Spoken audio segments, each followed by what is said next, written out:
स्वामी समर्थ सोबतीला माझे स्वामी या यूट्यूब चॅनेलवरती सर्व भावी भक्तांचे अगदी मनापासून हार्दिक स्वागत। आपण हा जो 100 कथांचा अगदी गोड प्रवास असा चालू केला आहे, त्यामधील आजची कथा आहे 13व्या क्रमांकाची।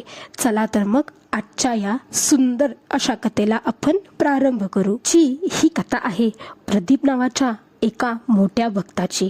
त्याच्या आयुष्यात श्री स्वामी समर्थ महाराजांनी कशा प्रकारे बदल केला हेच सांगणारी ही आजची कथा आहे। प्रदीप यांचं सायकलीचं दुकान होतं। ते दुकान गावातील अगदी मेन रोडवरच होतं। त्यांच्या दुकानाबरोबरच आणखीनही काही गाळे तिथे होतेच। प्रदीप यांच्या घरी त्यांची पत्नी, त्यांचे आई वडील आणि लहान 2 लेकरं होती। त्यांचा उदरनिर्वाह हा त्या दुकानावरच होता। प्रदीप हे अत्यंत प्रामाणिक, जिद्दी आणि अन्यायाविरुद्ध लढणाऱ्या प्रवृत्तीचे होते। त्यांच्या घरात सर्वच लोक हे स्वामी भक्तच होते, त्यामुळे त्यांची सकाळ असो किंवा रात्र असो हे स्वामी नामाच्या जपानेच होत असे। आयुष्य ही अशी गोष्ट आहे की जी एका सरळ रेषेत चालेल असं नाही, कारण प्रत्येकाच्या आयुष्यात प्रत्येकाच्या वाट्याला हे दुःख हे येतच असतं आणि त्याच प्रकारचं काहीसं वादळ हे प्रदीप यांच्या आयुष्यात येणार होतं। नेहमीप्रमाणे प्रदीप सकाळची देवपूजा आटपून स्वामींना नमस्कार करून आई वडिलांचा आशीर्वाद घेऊन दुकानाला जायला निघाले। दुकान उघडत असताना शेजारचे रमेश भाऊ त्यांना म्हणतात, प्रदीप अरे तू काय ऐकलं आहेस का?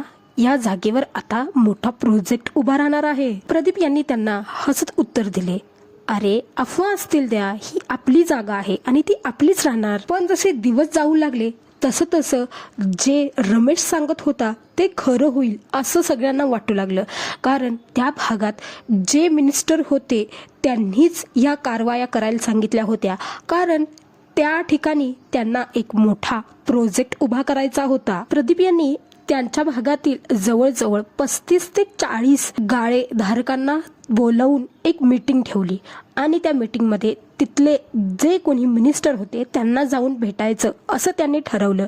पण त्यांना भेटायला गेल्यानंतर असं समजलं की मिनिस्टर साहेब तर इथे नाहीच आहेत। असं एकदा नाही अनेक वेळा झालं। अचानक एके रात्री सर्व गाळेधारकांच्या लाईटच्या आहेत त्या MSEB कडून बंद करण्यात आल्या। दुसऱ्या दिवशी मात्र दुकान उघडायला गेल्यानंतर प्रदीप यांना याची जाणीव झाली, आज मात्र काही खरं नाही, कारण त्या भागात जवळजवळ भरपूर मोठे असे अधिकारी आले होते।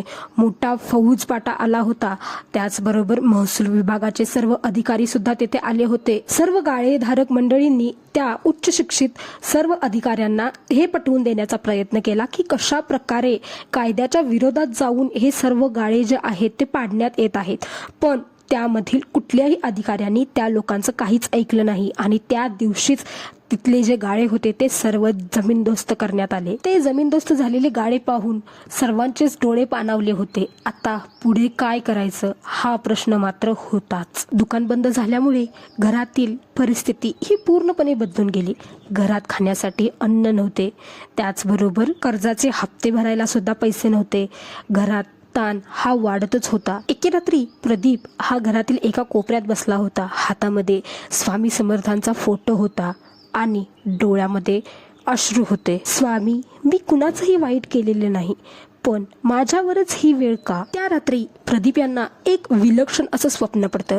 त्या स्वप्नामध्ये खूप असा प्रकाश असतो आणि त्या प्रकाशाला बाजूला सारत एक आकृती येते, ती म्हणजे साक्षात स्वामी महाराजांचीच होती। ती त्याला सांगत होती, भिवू नकोस, मी तुझ्या पाठीशी। प्रदीप हे अचानकच दचकून उठतात। मनात एक वेगळीच शांतता असते त्यांच्या। दुसऱ्या दिवशीच प्रदीप यांनी घरातल्यांना सांगितलं, आपल्याला अक्कलकोटला जायचं आहे। त्या पद्धतीनं ते सर्व लोक अक्कलकोटला गेले। अक्कलकोटला गेल्यानंतर त्यांनी स्वामींचं दर्शन घेतलं आणि मनोमन प्रार्थना प्रदीप हे करतच होते, स्वामी बास झालं, आता मला रडायचं नाही, आता मला लढायचं आहे। प्रदीप यांच्या डोळ्यातील अश्रू पाहून मंदिरातच एक वृद्ध बाबा होते। ते त्यांच्या जवळ येऊन म्हणाले, बाळा, स्वामी ज्या वेळी आपली परीक्षा घेत असतात तर ते आपल्याला खाली पडण्यासाठी नाही, तर आपल्याला आणखीन उंच जाण्यासाठी आपली ती परीक्षा घेत असतात। हे वाक्य ऐकताच प्रदीप यांच्या मनाला एक वेगळीच ऊर्जा मिळाली। प्रदीप यांनी हार मानली नाही, ते पुन्हा घरी गेल्यानंतर त्यांनी घरामधूनच सायकलचे दुकान चालवण्याचे ठरवले. प्रदीप यांनी त्यांच्या सर्व जुन्या ग्राहकांबरोबर पुन्हा संपर्क साधण्याचा प्रयत्न केला आणि ते त्यामध्ये यशस्वी सुद्धा झाले. सुरुवातीला 2 ते 3च ग्राहक येत होते. लोकांना आठवत होतं प्रदीप यांनी दिलेली प्रामाणिक सेवा. असेच दिवस जात होते. अचानक एक दिवस त्यांचं जुनं ग्राहक आलं. ते होते मोठे इंजिनियर.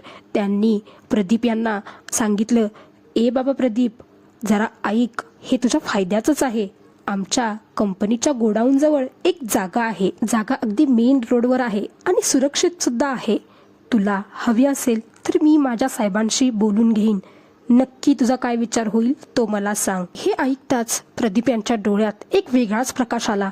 त्यांना हो की नाही हे उत्तर देण्याचं सुद्धा भान राहिलं नाही. एवढा मोठा निर्णय घ्यायचा म्हटल्यानंतर त्यांनी त्यांच्या आईवडिलांचा सल्ला घेतला. त्यांच्या सल्ल्यानुसारच त्यांनी त्या जागेसाठी होकार असं कळवलं. प्रदीप यांनी त्या जागेवर सायकलीचं दुकान चालू केलं.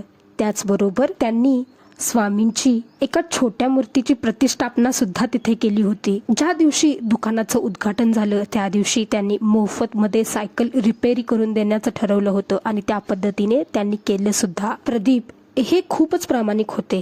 त्यांचा प्रेमळ स्वभाव यामुळे त्यांच्या दुकानाची प्रसिद्धी आपोआपच होऊ लागली. हळूहळू त्यांनी सोशल मीडियावरून सुद्धा त्यांच्या दुकानाची प्रसिद्धीस प्रारंभ केला. आधीचे दुकान साधं रिपेरीचं होतं, आता त्याचंच रूपांतर एका कंपनीमध्ये झालं होतं. इलेक्ट्रिक सायकल त्याचबरोबर स्पोर्ट्स बाईक ॲक्सेसरीज त्यांचा कारभार हळूहळू वाढीसच लागला. ज्यांनी प्रदीप यांना त्या जागेवरून हटवलं होतं त्यांना असं वाटतच होतं की हा आता पूर्णपणे संपला आहे, पण ते संपलेच नव्हते, तर ते आणखीनच उंचावले होते. ज्या जागेवर त्यांचं जुनं दुकान होतं तिथील प्रोजेक्ट मात्र अडकलाच होता, पण प्रदीप यांचं नवीन दुकान मात्र दिवसेंदिवस वाढतच होतं. प्रदीप यांचा प्रेरणादायी प्रवास लक्षात घेता तेथील सर्व गाळेधारकांनी प्रदीप यांची भेट घेतली आणि त्यांना मदत करण्यासाठी विनवणी केली. या सर्व लोकांच्या मदतीने प्रदीप यांनी त्यांची अशी एक छोटी संघटना चालू केली. पुढच्या 1 ते 1.5 वर्षात प्रदीप यांनी भाडेतत्वावर जी जागा घेतली होती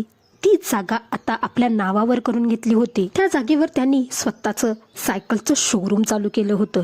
एकदा भाषण करत असताना त्यांनी सर्व लोकांना सांगितलं, ज्या वेळेस माझं जुनं दुकान तोडलं गेलं त्यावेळेस मला असं वाटलं होतं आता संपलं सगळं, पण आता मला असं जाणवतंय ते संपलं काहीच नव्हतं, तर ती खरी सुरुवात झाली होती. स्वामी समर्थांनी मला दुकान नाही दिलं, त्यांनी मला धैर्य दिलं, संयम दिला आणि योग्य त्यावेळी योग्य ती माणसं दिली. प्रदीप यांच्या डोळ्यात अश्रू होते, पण यावेळेस ते मात्र आनंदाचे होते. प्रदीप यांचं दुकान आता पूर्ण पंचक्रोशीत गाजत आहे. आता सर्व काही बदललं आहे, पण एक गोष्ट मात्र तशीच राहिली आहे, ती म्हणजे स्वामी समर्थांवर असणारी प्रदीप यांची श्रद्धा.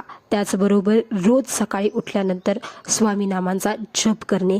त्याचबरोबर नेहमी त्यांच्या मनात एकच गोष्ट घुमत राहते, ती म्हणजे भिवू नकोस, मी तुझ्या पाठीशी आहे. आणि महाराजांचं नाव. आजची कथा आपल्याला हेच सांगते, संकट ही काय कायमची नसतात.